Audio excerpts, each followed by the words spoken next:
안녕하세요. 모감주 선방 김경민 사범입니다. 오늘은 우리가 흔히 무심코 행하고 있는 관념적 명상의 한계와 그 대안으로서 몸과 마음, 호흡, 기운을 함께 닦는 단전호흡 수련의 통합 명상적 의미에 대해서 이야기 나눠보겠습니다. 얼마 전 산방에서 개인 교정을 하던 중 성당을 다니시는 분이 피정에서 식별 훈련을 하셨는데 그 과정에서 깊은 두려움과 큰 에너지 소모를 느꼈다는 이야기를 들었습니다. 가톨릭의 피정은 단순한 휴식이나 묵상을 넘어서 자신의 소명이나 삶의 결정을 신앙 안에서 살펴보는 영적 식별의 과정이라고 하더군요. 이것은 자기 내면을 깊이 바라보고 통철한다는 점에서 명상과 공통점이 있죠. 이처럼 깊이 내면을 들여다보는 과정에서 겪는 두려움과 에너지 소모는 종교나 명상의 경계를 넘어서 많은 분들이 경험하는 보편적인 현상입니다. 그래서 신앙생활을 하시는 분들도 오늘의 이야기를 함께 듣고 생각해 보시면 각자가 가진 신앙과 기도의 깊이를 더하는 데 도움이 될 수 있지 않을까 생각합니다. 먼저 일반적인 명상의 단계를 간략히 정리해 볼까 합니다. 첫 번째는 점진적 이완, 이미지 힐링, 마인드 컨트롤 단계가 있죠. 두 번째는 느낌 바라보기와 느낌에 집중하기, 그리고 지감 훈련. 세 번째는 감정 알아채기, 마지막으로 뿌리 들여다보기, 무의식과 만나기. 이 정도로 정리가 되지 않을까 싶습니다. 그러면 그 하나씩 내용을 살펴볼까요? 첫 번째 단계는 명상 앱이나 웃음치료, 요가센터 등에서 가장 많이 접하게 되는 형태입니다. 운동 후에 잠시 앉아 있거나 누워서 몸 전체를 스캔하면서 이완하거나 자신이 좋아하는 공간을 떠올리면서 일시적인 휴식을 주는 방식이죠. 이렇게 명상의 기초를 경험하고 나면 두 번째 단계인 느낌 바라보기와 느낌에 집중하기를 하게 됩니다. 명상의 본질 중 하나는 마음을 내려놓는 것이잖아요. 마음을 내려놓기 위해서는 먼저 생각을 내려놓아야 하고요. 생각을 내려놓기 위한 방편으로 느낌에 집중하는 훈련을 하게 되는 거죠. 예를 들어 종이의 질감을 손끝으로 느끼려고 집중하는 순간 생각은 자연스럽게 놓이게 됩니다. 생각과 느낌은 동시에 공존하지 않기 때문이죠. 이 훈련은 다양한 상황에 활용할 수 있습니다. 예를 들어 맨발 걷기를 할 때 발바닥에 전해져오는 땅의 느낌에 집중하면 생각은 잦아들고 들썩이던 마음은 안정이 되어 갑니다. 훌륭한 걷기 명상이 되는 거죠. 이런 훈련이 발전하게 되면 한 걸음 한 걸음 옮길 때마다 일어났다 사그라지는 수많은 마음의 움직임과 생각들을 알아채고 세밀하게 바라볼 수 있는 자기 객관화, 메타인지 능력이 조금씩 향상이 됩니다. 그러면 이후에는 생각을 놓기 위해 활용했던 감각과 느낌마저 놓아버리는 지감 훈련으로 이어지죠. 이렇게 기초 단계를 통해서 메타인지 능력이 조금씩 높아지면 이제 비로소 내면으로 깊이 들어갈 준비가 되는 겁니다. 그래서 다음 단계는 감정을 알아차리는 연습을 하게 되죠.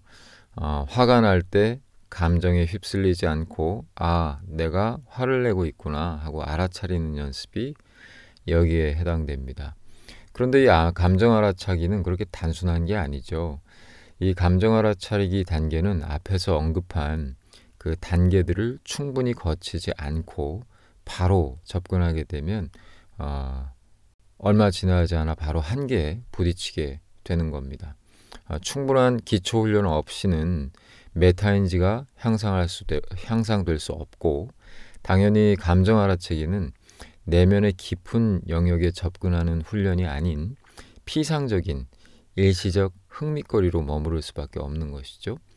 아무튼 이 감정 알아차리기 훈련이 잘 이루어지면 마지막 단계인 감정을 만들어내는 근원적 뿌리, 즉 무의식의 영역과 만나게 됩니다.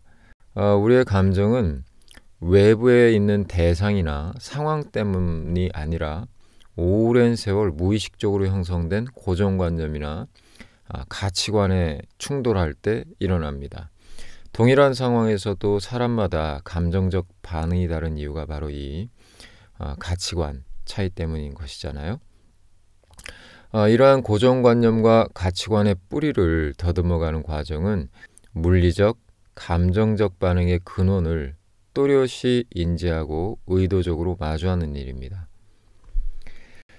내 행동 패턴을 결정하고 현재 삶을 형성하는 많은 것이 이 무의식의 영역에 있잖아요. 그 무의식의 영역에 의식적으로 접근함으로써 무의식의 영역은 축소시키고 의식의 지평은 넓히게 됩니다. 이것을 소위 메타인지 능력이 높아진다라고 얘기를 하는 것이고, 그것이 향상된다는 것은 자기 반성, 자신의 사고 과정을 점검하고 통제하는 능력이 더 커진다는 것을 의미하고, 따라서 더 효율적으로 학습하고 행동하는 능력이 커짐에 따라 삶의 질이 그만큼 더 높아지게 되는 것이죠. 이 모든 과정은 서로 연결되어 확장되고 깊어져 갑니다. 훈련이 잘 된 사람은 이 전체 과정이 더 세밀하게 유기적으로 맞물려 작용을 하는 것이고, 그렇지 않은 사람은 그 과정이 파편적이거나 간헐적으로 혹은 독립적으로만 나타납니다. 자, 여기까지가 대략적인 명상의 전체 과정이라고 할 수 있겠습니다. 단체나 지도하는 사람에 따라 명칭이나 용어에 있어서의 다소간의 차이는 있을지 모르겠으나 내용에 있어서는 크게 차이가 없을 줄로 압니다. 자, 그러면 우리는 이제 두 가지 중요한 질문을 던져야 합니다. 첫 번째는 왜 명상을 하는가입니다. 누군가에게 명상은 단순히 눈을 감고 좋은 생각을 떠올리는 시간 혹은 그러한 행위일 수도 있겠죠. 그렇다면 앞서 언급한 초기 1단계, 2단계 과정만으로도 충분합니다. 점진적 이완과 이미지 힐링만으로도 일시적인 생리적 안정과 일시적 긍정의 효과를 얻을 수 있으니까요. 하지만 명상의 목적이 몸과 마음을 괴롭히는 만성적 질환과 또 생활에 지장을 주는 감각적 이상의 뿌리를 거두어내고 얽혀있던 삶의 매듭들을 풀어내는 깊은 여정에 있다면, 그리고 그 명상의 결과가 생활에 자연스럽게 적용되고 건강한 삶을 향한 근원적, 긍정적 변화를 이루는 것에 있다면 무의식을 만나는 3단계, 4단계까지 깊이 나아가야지만 가능합니다. 왜냐하면 무의식의 작용이 우리의 삶의 반복적 패턴을 결정하잖아요. 이걸 우리는 팔자라고 이야기하기도 하죠. 아무튼 그 반복적 패턴으로 인해서 신체적, 정신적 습관이 만들어지고 그 습관에 의해서 만성질환이 발생하게 되는 것이고, 삶에서 반복적으로 일어나는 그 정신적 괴로움이 만들어지기 때문이죠. 그러면 이 무의식을 다루는 것이 참 중요한 일이 되겠죠. 그렇다면 여기에서 두 번째 질문이 던져져야 합니다. 깊은 무의식의 영역은 내가 찾고자 해서 찾아지는 영역인가 하는 질문입니다. 이렇게 생각해 보시면 좋을 것 같아요. 일상에서 여러분 급한 일이 생기면 마음이 조급해지죠. 그러면 평소였다면 놓치지 않았을 많은 것들을 놓치게 됩니다. 또 어떤 하나의 목표에 몰입하게 되면 그 목표 이외의 주변 상황을 인지하지 못하게 되는 것도 경험을 하지요. 우리 내면의 무의식도 마찬가지입니다. 조급하게 찾으려 할수록 오히려 멀어지게 됩니다. 찾는다고 할지라도 대개는 정확한 관역에서 벗어나 있는 것이거나 자신의 눈높이, 의식 수준에서 찾고 싶은 것을 찾은 것이니 그걸 무의식이라 할 수는 없겠죠. 에너지 소모만 커지고 때로는 두려움을 느끼는 이유가 여기에 있습니다. 무의식은 애써 찾고자 해서 찾을 수 있는 영역의 것이 아니죠. 고요하고 깊은 안정의 상태에 들어갈 때 감지되는 겁니다. 그래서 우리는 무의식을 능동적으로 찾는 것이 아니라 만난다라고 표현을 하는 것이고, 크리슈나무르티 같은 분들의 표현을 빌면 수동적 응시가 중요한 것이죠. 이 수동적 응시는 동양적 언어로 표현하면 관조가 될 것이고요. 뭐라고 표현하든 세차게 일렁이고 있는 호수에는 바위돌이 떨어져도 티가 나지 않지만 잔잔한 호수일수록 작은 나뭇잎 하나가 일으키는 파문조차도 또렷이 보이는 것처럼 의식이 깊고 고요해질수록 무의식에 대한 관조의 범위는 넓어진다는 것이 핵심인 거죠. 자, 명상의 목적이 무엇인지에 대해서도 생각했고, 그 목표하는 효용에 따른 명상의 방법과 과정에 대해서도 전체적으로 살펴봤습니다.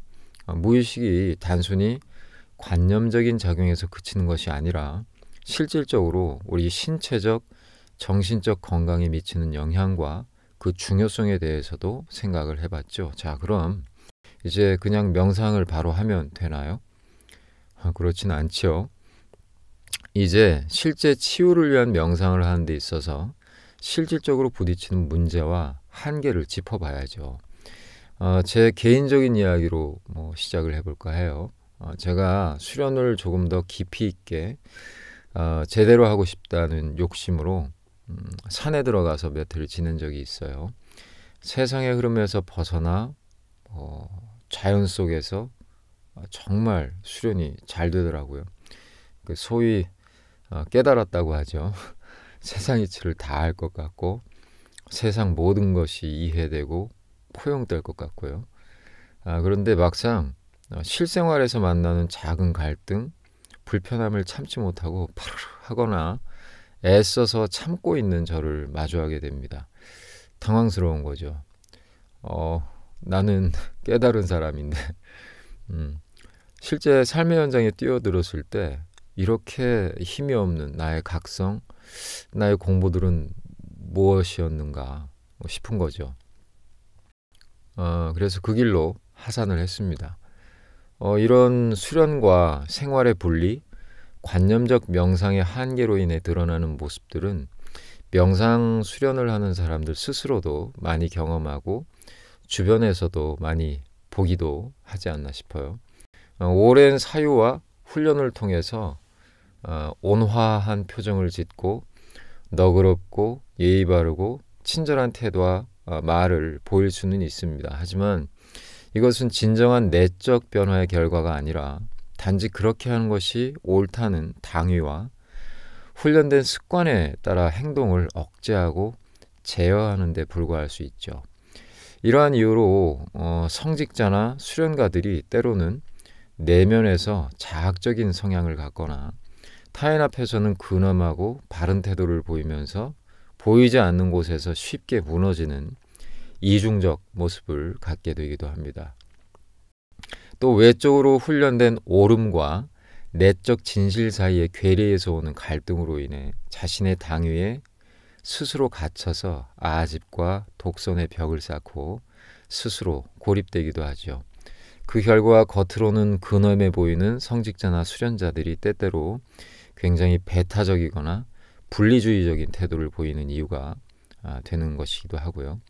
이러한 모습은 사회적으로는 일정한 인정을 받을 수 있겠지만 애초에 목적했던 한 개인으로서, 한 인간으로서 신체적, 정신적 치유와 삶의 안돈이라는 측면에서의 명상은 완벽하게 실패한 셈인 거죠.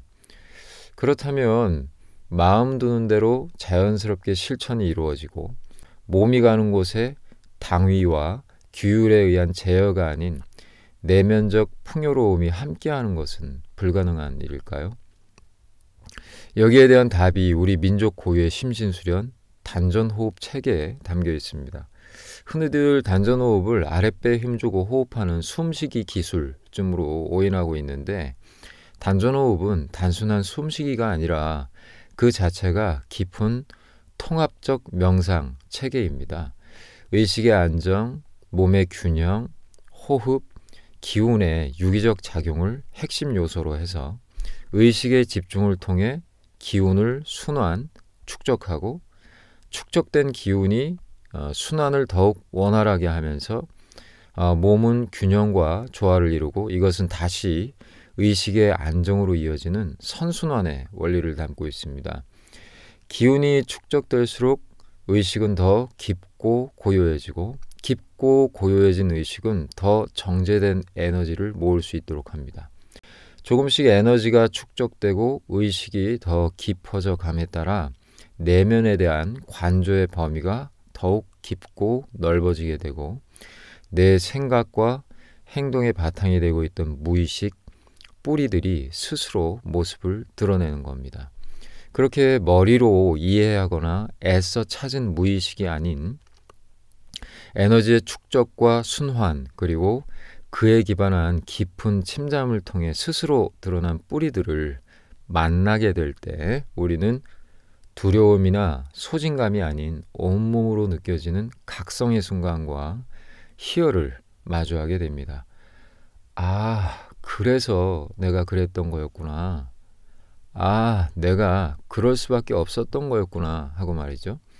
그 순간 풀리지 않던 오랜 삶의 매듭은 애써 풀려고 할 필요도 없이 스스로 풀려져 나가게 되는 거죠. 그렇게 무의식에 의해 반복적으로 행해져 온 습관이 서서히 그리고 자연스럽게 교정되어 감에 따라 점점 심신합일, 언행일치, 마음과 몸이 함께하는 진정한 삶의 변화가 이루어집니다. 명상을 하시는 분들에게 종종 그런 이야기를 듣습니다. 머리로는 알겠는데 마음이 안 따라가요 하는 이야기 말입니다. 머리로 이해하고 논리적으로 찾아가는 관념적 명상이기 때문에 그렇죠. 안다고 착각하고 있지만 그건 글자 그대로 생각으로 이해하고 납득한 것이지 깊은 각성, 즉 진짜 알매에 도달한 것은 아니죠. 기운의 축적을 간과한 관념적인 명상은 깊은 무의식에 이를 수 없습니다. 그것은 대개 또 다른 당위를 만들고 자신과 타인을 그 규율로 평가하고 감시하게 됩니다. 억지로 상을 만들어서 스스로 거기에 갇히거나 쓸데없이 무거워지고 근엄해지고 아집만 늘고 그 삶과는 동떨어지게 되기 쉽죠. 자, 여러분은 어떤 명상을 원하시나요? 혹은 어떤 명상을 지금 하고 계신가요?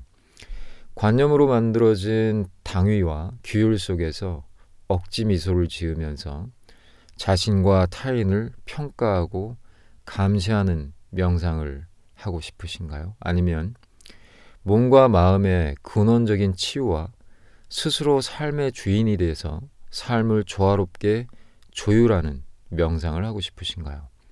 선택은 여러분의 몫이고 후자를 택할 경우 수천 년의 시간 동안 다듬어지고 다져져온 우리 민족의 오래된 미래 단전호흡 수련체계에 그 길이 있습니다. 아무쪼록 오늘 이 영상을 통해서 명상의 목적과 방법들에 대해 전반적으로 이해하고 무엇보다 단전호흡이 단순한 숨쉬기가 아니었구나 하는 것을 깨닫는 계기, 그리고 여러분이 하고 있는 이 수련의 의미와 깊이를 생각해 볼 수 있었기를 바랍니다. 긴 이야기 들어주셔서 감사합니다. 늘 평온한 나날 되시기 바랍니다.